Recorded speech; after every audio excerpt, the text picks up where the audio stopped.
18 प्रभावित तोडगे. सर्व पितृ अमावस्या 2 ऑक्टोबर. पितरांना प्रसन्न करण्याची शेवटची संधी.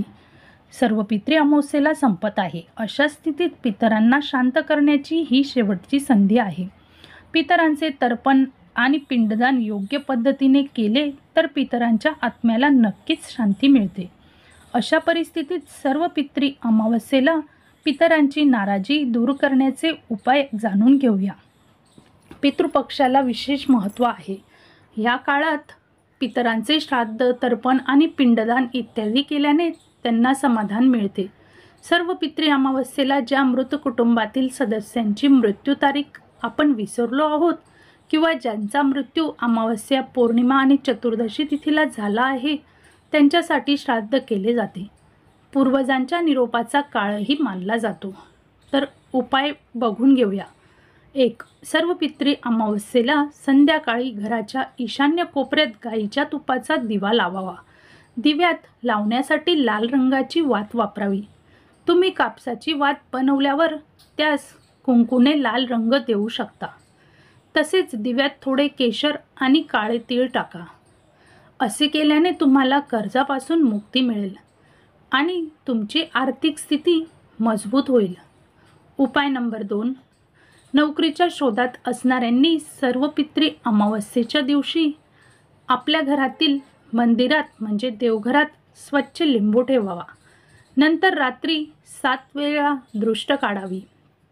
यानंतर लिंबूचे 4 समान भाग करा आणि चौकात जाऊन 4ही दिशांना एक एक फोड फेकून द्या. असे केल्याने करिअरमध्ये प्रगतीची शुभ शक्यता निर्माण होईल असे सांगितले जाते. उपाय नंबर 3. सर्व पितृ अमावस्येच्या रात्री वाहत्या नदीत किंवा तलावात 5 लाल फुले आणि 5 दिवे वहावेत.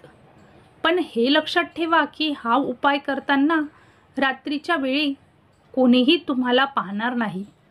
असे केल्याने आर्थिक लाभ आणि कुटुंबातील सदस्यांची प्रगती होण्याची शक्यता आहे. उपाय नंबर 4.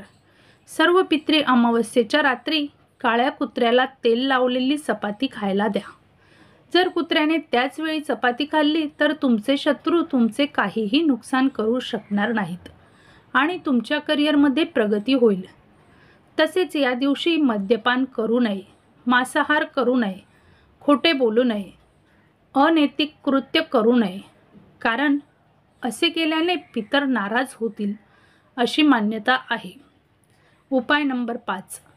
सर्व पितृ अमावस्येच्या दिवशी कालसर्प दोषापासून मुक्ती मिळवण्यासाठी सकाळी स्नान आणि ध्यान करून चांदीच्या नागाची पूजा करावी. यानंतर पांढऱ्या फुलांसह ते वाहत्या पाण्यात वाहून द्यावे. असे केल्याने कालसर्प दोषाचा अशुभ प्रभाव कमी होतो आणि आपण आपल्या ध्येयाकडे वाटचाल करतो. उपाय नंबर 6. पितृपक्षातील अमावस्येला पितरांसाठी बाभळीच्या झाडाखाली अन्न ठेवावे. तसेच पितरांना कच्चे दूध, 2 लवंगा, बत्ताशा आणि काळे तीळ अर्पण करावे. असे केल्याने तुम्हाला नोकरी आणि व्यवसायासह जीवनातील सर्व समस्यांपासून समाधान मिळेल आणि नकारात्मक शक्ती देखील दूर राहील. उपाय नंबर 7. पितृपक्षातील अमावस्येला पितरांच्या नावाने तर्पण आणि श्राद्ध विधी करा आणि गरीब आणि गरजू लोकांना अन्नदान करा. तसेच काळ्या मुंग्यांना साखर मिसळलेले पीठ म्हणजे आपण जे कणिक मिळतो त्यामध्ये थोडी साखर टाकायची आहे आणि मग कणिक मळायचे आहे. तर माशांना पिठाचे गोळे खायला द्या. या उपायाने तुमच्या सर्व मनोकामना पूर्ण होतील आणि तुम्हाला तुमच्या पूर्वजांचे आशीर्वादही मिळतील. माशांना तुम्ही आपले साधे कणिक मळून त्याचे गोळे बनवून द्यायचे आहेत. उपाय नंबर 8. सर्व पितृ अमावस्येच्या दिवशी सकाळी स्नान करून गायत्री मंत्राचा जप करताना सूर्यदेवाला जल अर्पण करावे. असे मानले जाते की या दिवशी सूर्यदेवाला जल अर्पण केल्याने आपले पूर्वज संतुष्ट होतात. उपाय नंबर 9. पिंपळाच्या झाडामध्ये पूर्वजांचा वास मानला जातो. त्यामुळे या दिवशी पिंपळाच्या झाडाला जल जरूर अर्पण करावे आणि संध्याकाळी पिंपळाच्या झाडाजवळ दिवा नक्कीच लावावा. उपाय नंबर 10. या दिवशी पितरांना काळ्या तीळ पाणी अर्पण केल्याने त्यांचा आशीर्वाद प्राप्त होतो. म्हणजे पितरांना काळे तीळ आणि पाणी अर्पण करायचे आहे. उपाय नंबर 11.